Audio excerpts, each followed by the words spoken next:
শুরুতেই জানাবো আমাদের হাতে থাকা সর্বশেষ আন্তর্জাতিক সংবাদের শিরোনাম। হঠাৎ দক্ষিণ গাজা থেকে কেন সেনা সরিয়ে নিচ্ছে দখলদার ইসরায়েল।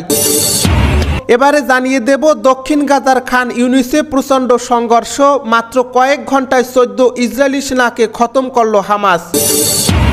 আরও জানিয়ে দেব ইসরায়েলের বিশাল আকার ড্রোন গুলি করে ভূপাতিত করল লেবাননের হিজবুল্লাহ। এবারে জানিয়ে দেব ইসরায়েলের গুরুত্বপূর্ণ বিমান ঘাঁটিতেই ইরাকি যোদ্ধাদের ভয়াবহ ড্রোন হামলা।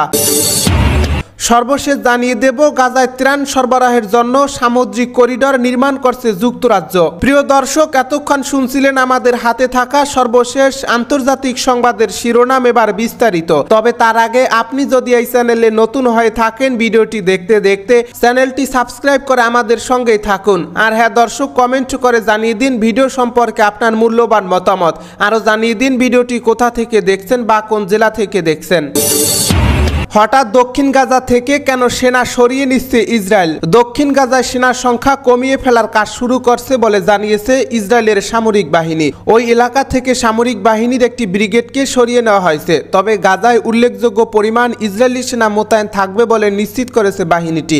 ইসরায়েলি প্রতিরক্ষা বাহিনীর মুখপাত্র লেফটেন্যান্ট কর্নেল পিটার লেনার বলেছেন, এটা যুদ্ধের আরেক পর্যায়ের কার্যক্রমের অংশ। এটাকে তারা কৌশলগত কাজের অংশ হিসেবেই দেখছে।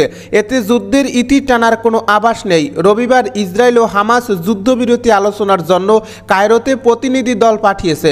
ইসরায়েলের অভ্যন্তরে গত বছরের অক্টোবরে হামলা চালায় হামাস যোদ্ধারা। তারপর থেকে টানা 6 মাস ধরে গাজায় হামলা করে যাচ্ছে ইসরায়েল। এতে 33,000-এর বেশি ফিলিস্তিনি নিহত হয়েছে, আহতের সংখ্যাও লাখ ছোঁয়ার পথে। মাত্র কয়েক ঘন্টায় 14 ইসরায়েলি সেনাকে খতম করল হামাস। অবরুদ্ধ গাজা উপত্যকার দক্ষিণ অঞ্চলীয় খান ইউনিস শহরের মাত্র কয়েক ঘন্টায় সংঘর্ষে অত্যন্ত 14 জন ইসরায়েলি সেনাকে হত্যা করেছে ইসলামী প্রতিরোধ আন্দোলন হামাস। ফিলিস্তিনি বার্তা সংস্থা জানিয়েছে, গতকাল হামাসের সামরিক বাহিনী ইজ্জাদ্দিন আল কাসাম ব্রিগেডের কয়েকটি অতর্কিত হামলায় এসব দখলদার সেনা নিহত হয়। এর মধ্যে সবচেয়ে ভয়াবহ হামলাটি চালানো হয় খান ইউনিস শহরের আলজানা এলাকায়। সেখানে খুব কাছে থেকে ইহুদিবাদী সেনাদের টার্গেট করে হামলা চালান কাসাম যোদ্ধারা। এই হামলায় 9 জন ইসরায়েলি সেনা প্রাণ ত্যাগ করে।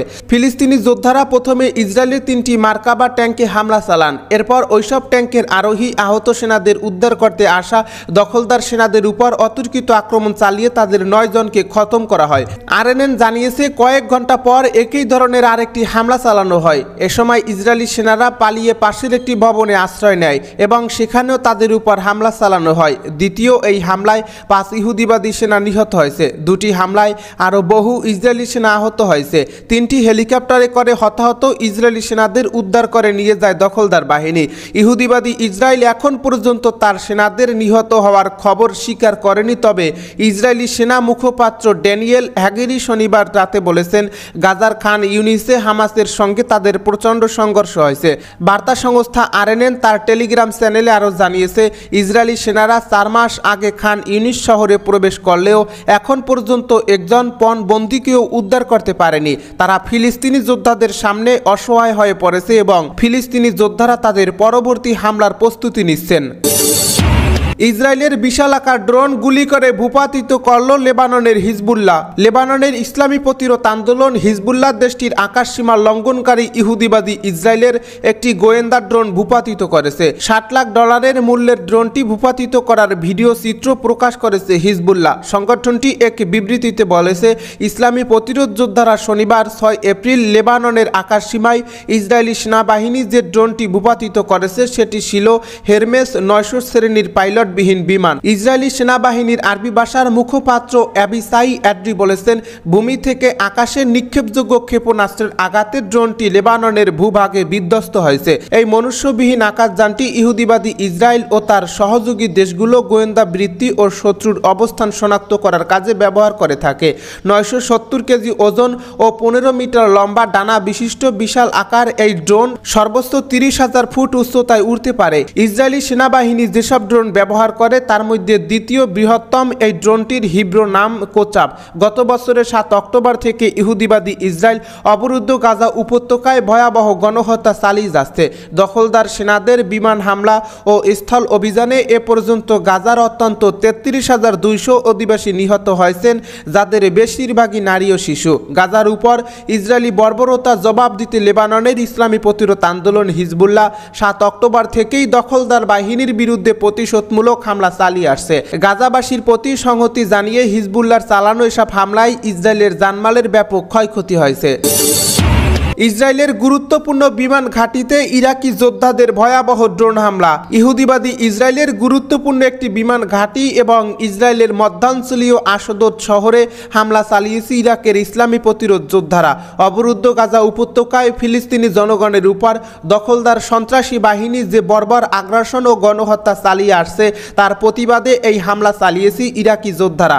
গতকাল ইরাকের ইসলামী প্রতিরোধকামী সংগঠনগুলো এক বিবৃতিতে জানিয়েছে, ইসরায়েলের একেবারে উত্তরে অবস্থিত রামাত ডেভিড বিমান ঘাঁটিতে তারা গতকাল ড্রোন দিয়ে প্রথম হামলা চালায়। এই বিমান ঘাঁটিতে ইসরায়েলের যুদ্ধ বিমান এবং গানশিপ রাখা হয়। বিবৃতিতে তারা আরও বলছে, ফিলিস্তিনের নারী, শিশু এবং বৃদ্ধ জনগণের বিরুদ্ধে ইহুদিবাদী ইসরায়েল যে গণহত্যা চালিয়ে আসছে তার প্রতিবাদে এই হামলা চালানো হয়েছে। এদিকে ইরাকি প্রতিরোধ যোদ্ধারা গতকাল দ্বিতীয় হামলা চালায় ইসরায়েলের আশদোদ শহরে। সেখানকার গুরুত্বপূর্ণ একটি টার্গেটে হামলা চালানোর জন্য ইরাকে প্রতিরোধ যোদ্ধারা ড্রোন ব্যবহার করে। গত 7 অক্টোবর থেকে ইহুদিবাদী ইসরায়েল গাজা উপত্যকার বিরুদ্ধে বর্বর আগ্রাসন ও গণহত্যা চালিয়ে আসছে। ইসরায়েলি আগ্রাসনে এ পর্যন্ত 33,000-এরও বেশি ফিলিস্তিনি শহীদ হয়েছেন, যার মধ্যে বেশিরভাগই নারী ও শিশু। গাজায় ত্রাণ সরবরাহের জন্য সামুদ্রিক করিডর নির্মাণ করছে যুক্তরাজ্য। অবরুদ্ধ গাজা উপত্যকায় ত্রাণ পাঠানোর উদ্দেশ্যে নতুন করিডর তৈরির জন্য ব্রিটিশ রয়্যাল নেভির জাহাজ পাঠাবে যুক্তরাজ্য। রোববার এই জাহাজের মাধ্যমে গাজায় ত্রাণ পাঠানোর বিষয়টি নিশ্চিত করেন ব্রিটিশ পররাষ্ট্রমন্ত্রী ডেভিড ক্যামেরন। ব্রিটিশ পররাষ্ট্রমন্ত্রী বলেন, বহুজাতিক প্রচেষ্টায় গাজার উপকূলে একটি অস্থায়ী সমুদ্র বন্দর তৈরি করা হবে। এই প্রচেষ্টায় যুক্তরাষ্ট্র, সাইপ্রাস ও অন্যান্য অংশীদাররাও থাকবে। আগামী মে মাসের শুরুর দিকে নতুন এই করিডর উন্মুক্ত হবে। এক বিবৃতিতে ক্যামেরুন বলেন, গাজার পরিস্থিতি ভয়াবহ ও সেখানে দুর্ভিক্ষ হওয়ায় জোরালো সম্ভাবনা রয়েছে। গাজার মানুষের কাছে সহায়তা পৌঁছে দিতে আমরা প্রতিশ্রুতিবদ্ধ। ক্যামেরুন জানান, এরই মধ্যে সাইপ্রাস থেকে গাজা পর্যন্ত এই সামুদ্রিক করিডর স্থাপনের সহায়তা, সরঞ্জাম ও অন্যান্য খরচ বাবদ 90,70,000 ইউরো দেওয়ার প্রতিশ্রুতি দিয়েছে যুক্তরাজ্য। ব্রিটেনের পররাষ্ট্র মন্ত্রণালয়ের বরাত দিয়ে বিবিসির প্রতিবেদনে বলা হয়েছে, এই উদ্যোগে সাইপ্রাসে ত্রাণ সামগ্রীর নিরাপত্তা যাচাই করে সরাসরি সমুদ্র পথে গাজায় পাঠানো হবে। এক্ষেত্রে গাজা উপকূলে যুক্তরাষ্ট্রের তৈরি নতুন অস্থায়ী পায়ার বা আশদোদ বন্দর ব্যবহার করা হবে। ব্রিটিশ প্রতিরক্ষা মন্ত্রী গ্র্যান্ট শ্যাপোজ জানিয়েছেন, গাজা উপকূলে নির্মিত নতুন অস্থায়ী বন্দরে ত্রাণ সরবরাহের জন্য পণ্যবাহী জাহাজ রাখা হবে। সবচেয়ে নিরাপদ ও কার্যকর সামুদ্রিক রুট তৈরির জন্য কয়েক সপ্তাহ ধরে সাইপ্রাসের পাশাপাশি ফ্লোরিডার ট্যাম্পায় মার্কিন অপারেশনাল সদর দপ্তরের পরিকল্পনা দলের সঙ্গে কাজ করছে যুক্তরাজ্যের সামরিক দল।